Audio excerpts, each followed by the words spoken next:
Glória a Deus! Aleluia! Glória a Deus! Evangelho de Mateus, capítulo 21, nesta sexta-feira, 25 de abril, eu quero ler essa palavra, eu quero pensar contigo nessa palavra, e essa palavra é primeiro para mim, depois para mim, depois para mim, e se você desejar, pega ela também, coloca ela no teu coração. Capítulo 21 do Evangelho de Mateus, Jesus conta uma parábola, a parábola dos dois filhos, e eu quero tomar apenas um versículo. Eu quero tomar essa passagem quando, versículo 28 e 29. 26 e 28 e 29. O que vocês acham? Um homem tinha 2 filhos. Chegando-se ao primeiro, disse: Filho, vá hoje trabalhar na vinha. Versículo 29. Ele respondeu: Não quero ir. Mas depois, arrependido foi. Essa é a parábola que ele contou, e essa parábola ela apresenta duas características que podem estar em nós, e as duas precisam estar em nós na mesma proporção, no mesmo volume, na mesma intensidade. A primeira está em nós porque nós estamos vivos, e eu quero falar da nossa vontade, do nosso querer. Nós temos vontades, nós não somos uma máquina sem vida, um robô, nós somos um ser humano, então nós temos vontade. Então, quando o pai diz para aquele filho: Filho, vai trabalhar hoje na minha vinha, aquele filho não é um animal de carga, não é um jumento, um cavalo. Ele é um ser humano, e ele olhou para o pai e respondeu. Ele respondeu: Não quero ir. É errado isso? A princípio não. A princípio não. A gente convive com a expressão das nossas vontades. Eu tenho as minhas, você tem as tuas, e o fato de expressar as nossas vontades não é errado, não é pecado.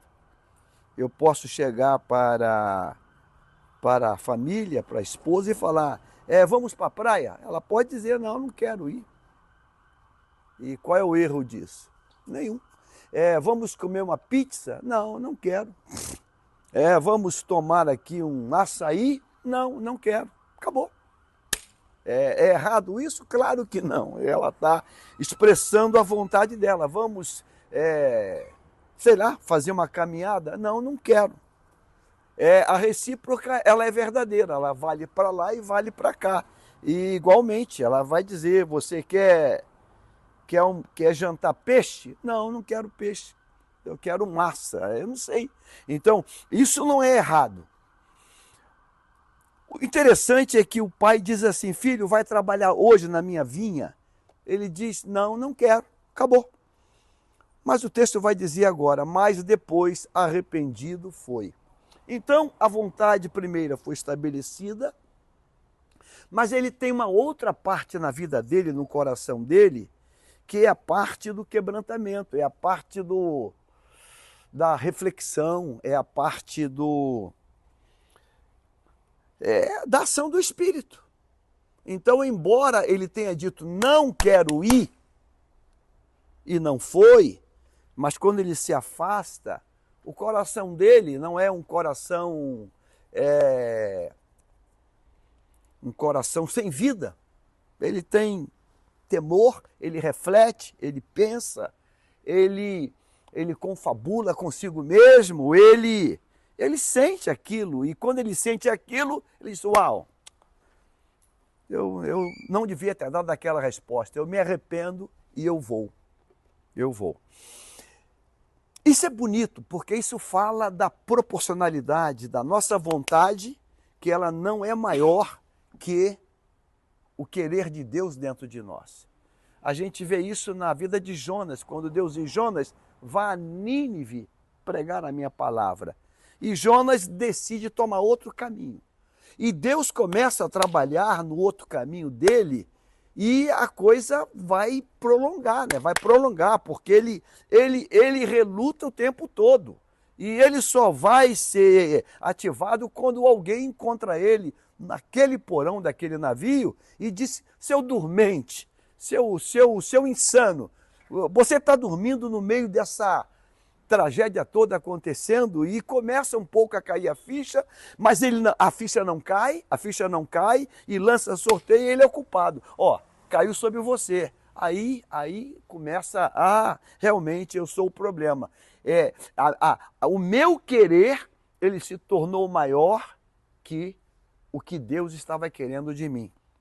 Há uma outra passagem na Bíblia, muito linda, você conhece, apenas para endossar esse texto aqui, é quando Davi está sendo perseguido por Saul. Saul tem 3.000 homens atrás dele e Saul decidiu matar Davi. E o texto diz que Davi está escondido no deserto, no fundo de uma caverna, bem no fundo. E de repente, quem entra naquela caverna? Entra o rei Saul. E o rei Saul devia estar meio com uma apertadinho lá, uma dor de barriga qualquer, e ele entrou lá para se aliviar. E quando ele abaixa e levanta a túnica dele lá e se abaixa, e quem está se aliviando faz força, né? Deve ter fechado o olho. E os homens falam assim: Davi, aí, Deus botou na tua mão, Deus te entregou o teu inimigo.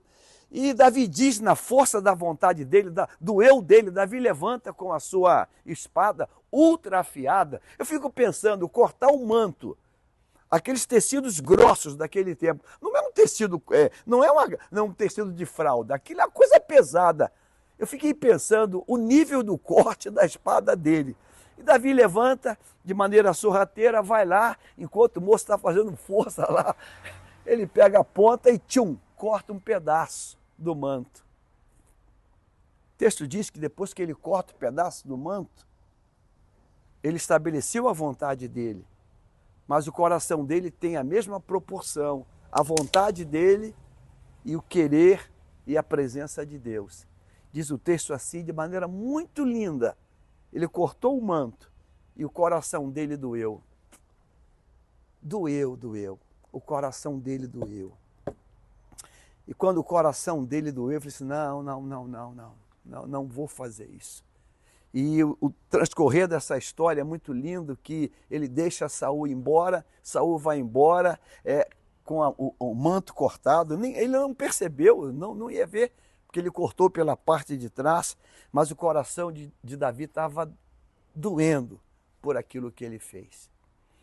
Por que a gente está enfiando? Botar nós, para você, não. Ele é bestinha. Por que estão enfiando os pés na jaca, na lama, todo mundo, hein? Porque só está tendo vontade no coração.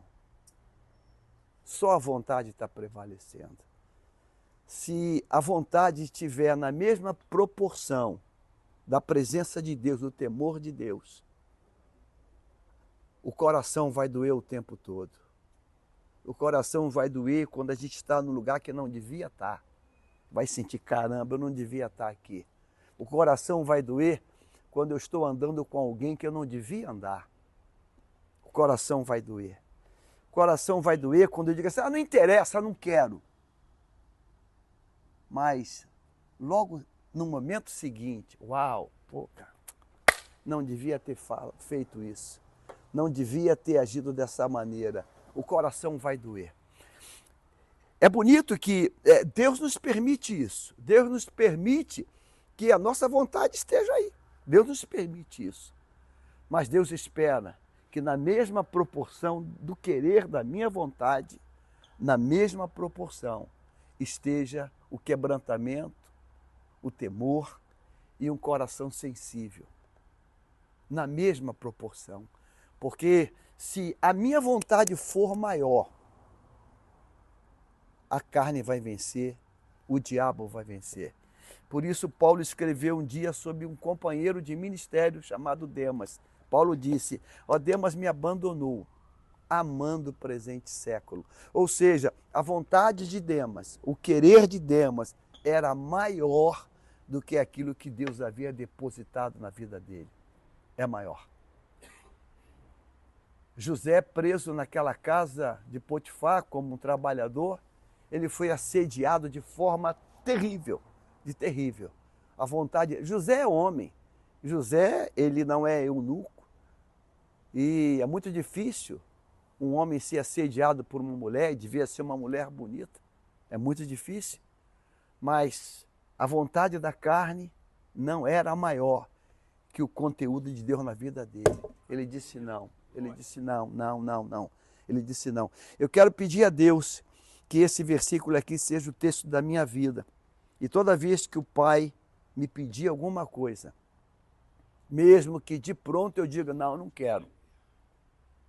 Mas no ato seguinte, o temor e a presença de Deus, eu, não, eu vou porque pesou no coração. Que o teu coração ainda esteja doendo, que o teu coração ainda tenha esse peso de Deus. Porque se você fizer isso e tiver isso, eu garanto a você que você vai longe. Mas se não tiver, o diabo vai vencer. A carne vai vencer. Quando Judas está ali naquela escola apostólica, ele não teve noção do significado de estar naquela escola apostólica. Mas a vontade dele, a carne dele, o peso do inferno nele, se tornou maior do que a glória que Deus tinha para ele. Vamos orar nesse momento?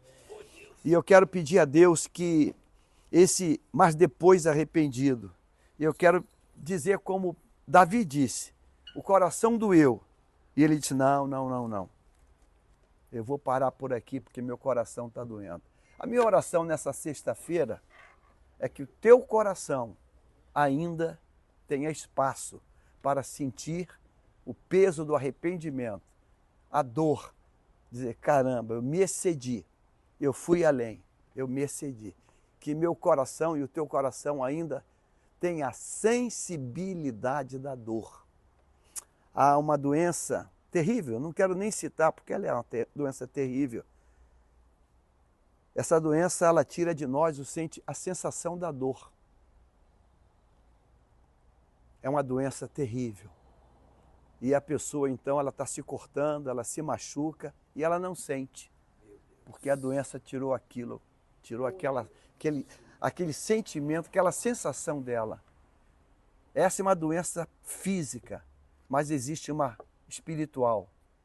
Talvez esteja aí contigo, que nada mais você está sentindo. Pai, eu te peço, Senhor, me cura, me dê sensibilidade para, ó Deus, para que o coração ele tenha uma resposta de doer imediatamente. Eu te peço que o tempo, Pai, da reação do coração seja um tempo mínimo, tempo zero, que seja em tempo real. Ó Deus, eu decido, a carne fala, a vontade fala, mas o coração dói na hora. Eu te peço isso. Em nome de Jesus, dizemos amém nesta hora. Amém. Deus abençoe.